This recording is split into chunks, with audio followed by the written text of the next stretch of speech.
नमस्कार, मैं हूं जयश्री नागदा और आप देख रहे हैं बेबाक राजस्थान। राहुल गांधी कल बांसवाड़ा आए, यहां सभा को संबोधित किया। कई बड़े नेता इसमें शामिल हुए। राहुल ने युवाओं के लिए कई आश्वासन भी दिए, तो वहीं डोटासरा ने मालवीय पर तीखे वार किए। साथ ही साथ मालवीय के जवाब भी वायरल होते रहे। डोटासरा तो यहां तक भी कहकर गए कि यहां के आदिवासियों के डीएनए में कांग्रेस बसती है। मालवीय जैसे कई लोग आते हैं, एक जाते हैं तो हजार आते हैं। अब मालवीय ने भी ये कह दिया कि तो डोटासरा जी मैदान में आ जाओ। एक समय था, मैं था तब लाखों की भीड़ आती थी, अब महज 5000। ये फर्क है। बहरहाल ये खबरें तो चलती रहेंगी, हम आपको बताते भी रहेंगे, चुनावों तक पल पल की अपडेट। लेकिन आपको एक बात और जानना जरूरी है, जो लोगों के साथ राहुल गांधी की सभा में घट गई, लेकिन इसकी चर्चा कहीं नहीं हुई। क्या आप जानते हैं कि राहुल गांधी की सभा में कई लोगों को आर्थिक नुकसान हो गया?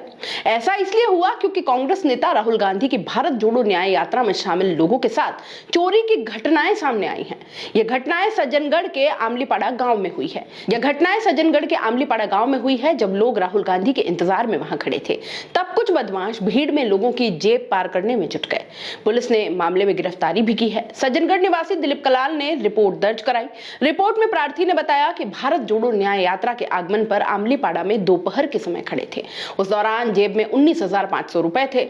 करीब 4 बजे जब जेब में हाथ डाला तो रुपए गायब थे। और इसी समय पास में खड़े शंभुपुरा निवासी अरविंद डामोर की जेब से 3000, देवचंद की जेब से 7000, राहुल नेनामा की जेब से 3360 रुपए, नवल सिंह की जेब से 1200 रुपए, उदय सिंह की जेब से लाइसेंस, आधार और 560 रुपए, वीर सिंह की जेब से 820 रुपए, मगनलाल की जेब से मोबाइल और 4500 रुपए चोरी हो गए। जब इतने लोगों की जेब पार करने के बाद कुछ देर से भीमखोरा निवासी सुरेश की जेब कट रही थी, तो एक लड़का रुपए निकालते हुए पकड़ में आ गया। उसके साथ एक अन्य लड़का भी था, उसे भी मौके से पकड़ लिया। दोनों चोरों को पकड़ने के बाद पुलिस को सौंप दिया गया है। पूछताछ में एक ने अपना नाम दाहोद निवासी नीलेश और दूसरे ने मोहन बताया है। अब पुलिस उनसे पूछताछ कर रही है। उम्मीद है जनता का चोरी गया पैसा उन्हें जल्द ही वापस मिल जाएगा।